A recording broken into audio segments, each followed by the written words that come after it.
சும்மா கேலண்டர்ல பாக்குற ஒரு சாதாரண தேதிக்கு பின்னாடி எவ்ளோ பெரிய கதைகள் ஒளிஞ்சிருக்கும்னு நீங்க என்னைக்காவது யோசிச்சிருக்கீங்களா? வாங்க, இன்னைக்கு மார்ச் 2ஆம் தேதியோட ரகசியங்களை கணித கண்ணோட்டத்துல பார்க்கலாம். மார்ச் 2 இந்த ஒரு தேதிக்குள்ள பாருங்க. 18ஆம் நூற்றாண்டிலிருந்து 21ஆம் நூற்றாண்டு வரைக்கும் எவ்ளோ பெரிய வரலாற்று பயணம் அடங்கியிருக்கு. பியட்ரோ பாவ்லி பிறந்ததிலிருந்து வேரா பிளஸ் மறைந்தது வரை பல நூற்றாண்டுகளோட கணித வரலாற்றை இந்த ஒரு நாள் இணைக்குது. இப்போ ஒரு கேள்வி.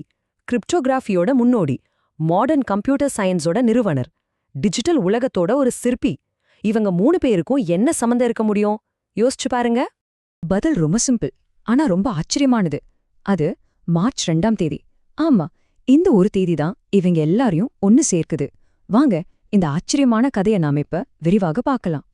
சரி, இன்னைக்கு நம்ம பயணம் எப்படி இருக்க போதுன்னு ஒரு சின்ன முன்னோட்டம். முதல்ல கணித வரலாற்றுல இந்த ஒரு நாள் ஏன் இவ்ளோ முக்கியம்னு பார்க்க போறோம்.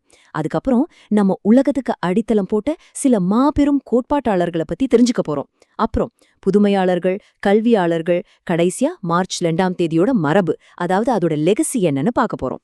கேலண்டர்ல இருக்கிற ஒரு சாதாரண நாள், ஆனா அதுக்குள்ள எவ்ளோ பெரிய கண்டுபிடிப்புகள், எவ்ளோ போராட்டங்கள், எவ்ளோ பெரிய கதைகள் ஒளிஞ்சிருக்குன்னு பார்த்தா ஆச்சரியமா இருக்கும். மார்ச் 2 அது வெறும் ஒரு தேதி இல்ல, கண்டுபிடிப்புகளுக்கான ஒரு நுழைவாயில். சரி, முதல்ல நம்ம பார்க்க போறது கோட்பாட்டுகளின் சிற்பிகளை பத்தி. அதாவது நம்ம இன்னைக்கு வாழ்ந்துட்டு இருக்கிற இந்த உலகத்துக்கான தியரட்டிக்கல் ஃபவுண்டேஷனை போட்டவங்கள பத்தி. இங்க பாருங்க, 2 வித்தியாசமான உலகங்கள். ஒரு பக்கம் ஜூலியஸ் வைன்கார்டன். அவரோட வேலை நம்ம கண்ணால பார்க்க முடியற, கையால தொட முடியற பொருட்களோட வடிவங்களை பத்தினது, அதாவது பிசிக்கல் சர்ஃபேஸ். இன்னொரு பக்கம் சார்ல்ஸ் பிசோட். அவரோட உலகம் முழுக்க முழுக்க எண்களை பத்தினது, கண்ணுக்கு தெரியாத ஆனா ரொம்ப சக்தி வாய்ந்த ஒரு ஆப்ஸ்ட்ராக்ட் உலகம். சார்லஸ் பிசோட்டோட கதை நிஜமாவே ஒரு இன்ஸ்பிரேஷன். 2 வயசுலயே எங்கள் மேல அவ்ளோ காதல். அவரே சொந்தமா கேலண்டர்லாம் செஞ்சிருக்காரு. இன்னும் ஆச்சரியம் என்னெல்லாம், கண்டினியூட் ஃப்ராக்ஷன்ஸ் முறைய சின்ன வயசுலயே அவரா கண்டுபிடிச்சிருக்காரு.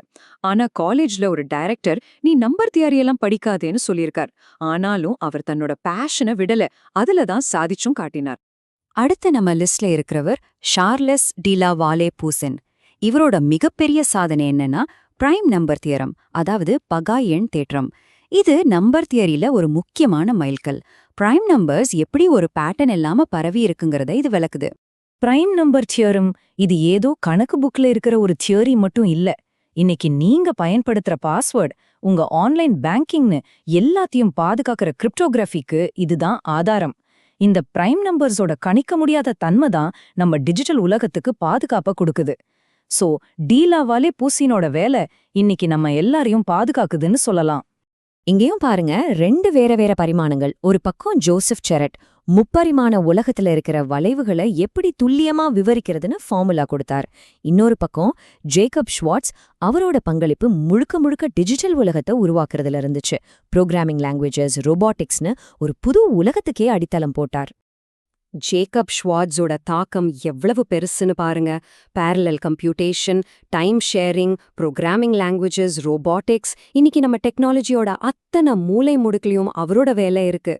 சரி, புதுசா தியரிகளை உருவாக்குறது ஒரு வகை சாதனைனா, அது அடுத்த தலைமுறைக்கு கொண்டு போறதும், பல வருஷமா தீர்க்கவே முடியாத புதிர்களுக்கு விடை கண்டுபிடிக்கிறதும் இன்னொரு பெரிய சாதனை. வாங்க, அப்படிப்பட்ட சில புதுமையாளர்களையும் கல்வியாளர்களையும் பத்தி இப்ப பார்க்கலாம். கணித கல்வியை பத்தி எட்வர்ட் பெக்கில் சொல்ல ஒரு விஷயம் ரொம்பவே சுவாரஸ்யமானது.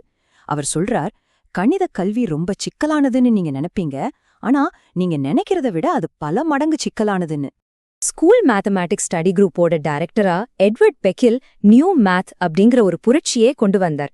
இதன் மூலியமா ஒரு ததமுறை குழந்தைங்களோட லாஜிக்கல் திங்கிங்கே மாத்தி அமைச்சார்.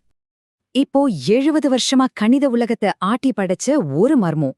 1900ல டேவிட் ஹில்பர்ட் ஒரு கேள்வி கேட்டார். பல வருஷங்கள் ஜூலியா ராபின்சன் மாதிரி பல பேர் உழைச்சாங்க. கடைசியா 1970ல யூரி மத்யாசேவிச் அந்த கேள்விக்கு ஒரு முற்றுப்புள்ளி வச்சார். அப்படி ஒரு யுனிவர்சல் அல்காரிதம் கிடையவே கிடையாதுன்னு நிரூபிச்சு உலகத்தையே திரும்பி பார்க்க வச்சார். ஆனா மத்யாசேவிச்சோட அந்த வெற்றி அவ்வளோ சுலபமா கிடைக்கல. ஒரு ப்ரொஃபசர் இந்த பிரச்சனையை தீர்க்க போறேன்னு நேரத்தை வீணடிக்காதுன்னு சொல்லி அவரை கிண்டல் பண்ணியிருக்காரு.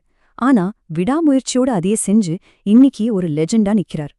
அடுத்து நாம பார்க்க போறது ஒரு உண்மையான முன்னோடி, வேரா பிளஸ்.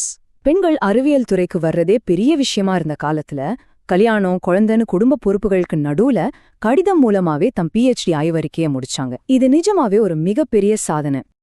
வேரா பிளஸ் நிபுணத்துவம் பெற்ற துறை கோடிங் தியரி. சிம்பிளா சொல்லணும்னா நம்ம டேட்டாவை ஒரு இடத்திலிருந்து இன்னொரு இடத்துக்கு எந்த பிழையும் இல்லாம எப்படி அனுப்புறது, எப்படி சேமிக்கிறதுங்கிறத பத்தின படிப்பு இது. சரி, இந்த கோடிங் தியரி நமக்கு எதுக்கு? இன்னைக்கு உங்க வீடியோ கால்ஸ் துல்லியமா இருக்கு, உங்க ஃபைல்ஸ் எதுவும் கரப்ட் ஆகாம இருக்கு, ஏன் செவ்வாய் கிரகத்துல இருந்து வர போட்டோஸ் கூட நமக்கு தெளிவா கிடைக்குதுன்னா அதுக்கு பின்னாடி வேராபிளிஸ் மாதிரி விஞ்ஞானிகளோட உழைப்பு இருக்கு. நாம சாதாரணமா எடுத்துக்கிற பல விஷயங்களுக்கு இதுதான் அடிப்படை. அப்ப பாருங்க, மார்ச் 2ஆம் தேதிங்கிற அந்த ஒரு நாள் எவ்ளோ பெரிய கணித பிரபஞ்சத்தை நமக்குள்ள அடக்கி வச்சிருக்கு. வாங்க, இந்த ஒரு நாளோட மரபு, அதாவது லெகசி என்னன்னு ஒரு பார்வை பார்க்கலாம். Number theory, geometry, computer science, கல்வி, கோடிங் தியரின்னு நாம பார்த்த அத்தனை பேரோட உழைப்பும் பலதரப்பட்ட துறைகளைச் சேர்ந்தது. தூய கணிதத்துல ஆரம்பிச்சு நாம இன்னைக்கு பயன்படுத்துற டெக்னாலஜி வரைக்கும் எல்லாத்தையும் இந்த ஒரு தேதி தொட்டு செல்லுது.